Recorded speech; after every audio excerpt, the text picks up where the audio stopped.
Hey guys, today I'm going to present a solution to IMO Shortlist 2012 problem N8. Let's have a look at the problem statement. We are asked to prove that for every prime p greater than 100 and any integer r, we can find two integers a and b such that p divides a squared plus b to the power of 5 minus r. Let me start by proving a nice result that implies the problem statement trivially if 5 does not divide p minus 1. Namely, b to the power of 5 attains all residue classes modulo p in this case. Hence, we can just choose a is equal to 0 and b in such a way that b to the power of 5 is congruent to r modulo p, and we are done. To prove this, we use another result, namely that there exists a value g in fp such that g to the power of 1, g squared, and so on up to g to the power of p minus 1 are distinct. This tells us that the powers of g attain all non-zero residue classes modulo p.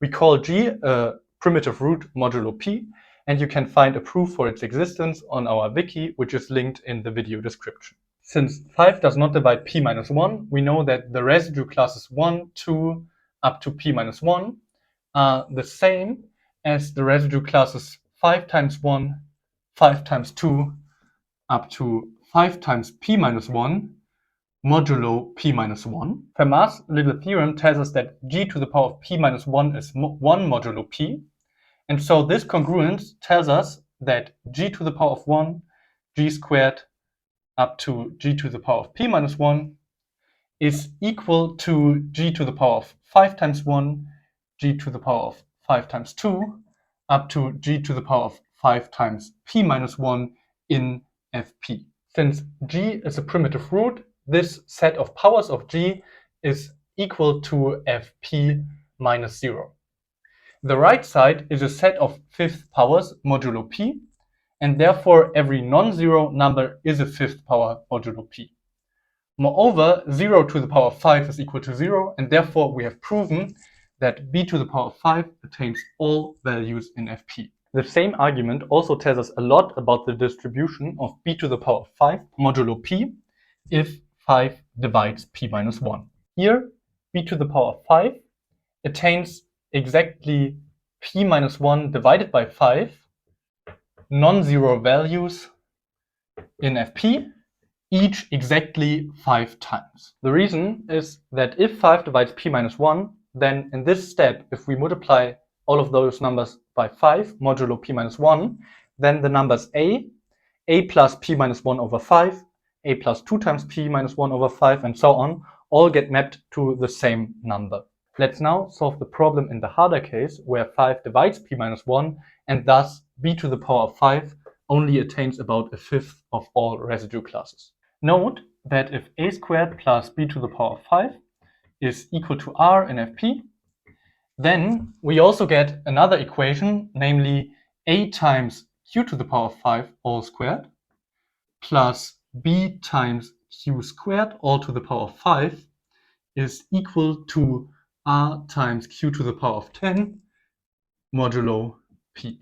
If q is non-zero, then we can apply this same operation to the right side with q inverse instead of q to obtain the left equation again. In this case, we get a bijection between the solutions for this equation and that one.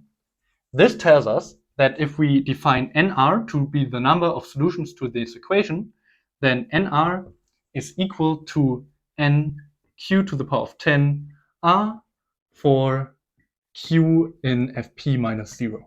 In the original problem statement, we were just concerned with one value for r.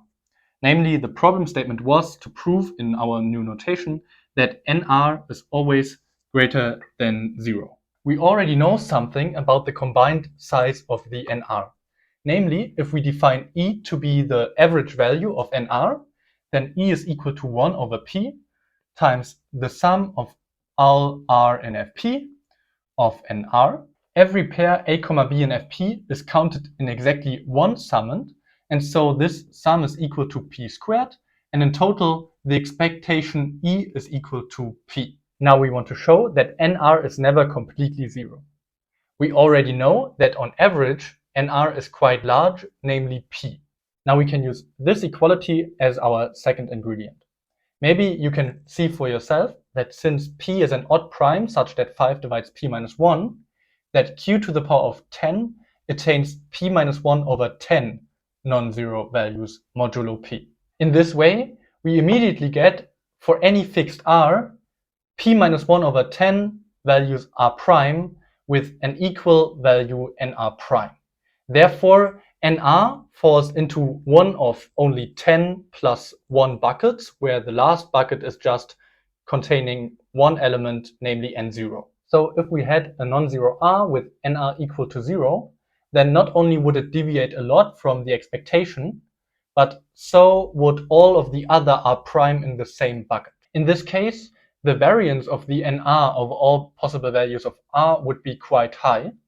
And so what we need to show to finish the proof is that exactly this variance is low, which is exactly what we're going to do. So we now consider the variance v of the nr, which is 1 divided by p times the sum of r and fp of nr minus e all squared. The nice thing about this variance is that we can rewrite it as 1 over p times the sum over all r of nr squared minus e squared.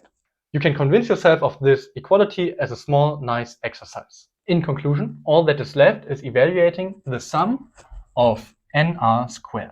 This is just equal to, again, the sum over all r of now the number of quadruples a, b, a prime, b prime, such that a squared plus b to the power of 5 equals r, equals a prime squared plus b prime to the power of 5. Here we can just get rid of our summation if we also strike out the r. Now we can pull out b and b prime, and in the sum we will be left with just the number of pairs a prime in fp squared. And after rearranging our equality, we get b to the power of 5 minus b prime to the power of 5 is equal to a prime squared minus a squared, which is really nice because we can factor differences of squares. A comma a prime maps to a prime minus a comma a prime plus a is a bijection because p is not 2, and therefore we can also write this as the number of pairs c comma d in fp squared, such that b to the power of 5 minus b prime to the power of 5 is equal to c times d. If the left side here is equal to 0, then 1 of 0d must be equal to 0, for which there are 2p minus 1 options. We have already discussed the distribution of b to the power of 5 here. Namely, if b is not equal to 0, then there are 5 values for b prime, such that b to the power of 5 is equal to b prime to the power of 5. So we get a 5 times p minus 1. And for b equal to 0, we must have b prime equals 0 as well. If this left side is not equal to 0, then both c and d must be non-zero. Moreover, for every such c, there is a unique d such that c times d is equal to the left side. And so we get a plus p minus 1 times the number of pairs b prime such that this left side is not equal to 0, which is just equal to p squared minus this expression. Since these terms match up, we can redistribute to obtain that this is equal to p times 5 times p minus 1 plus 1 plus p minus 1 just times p squared.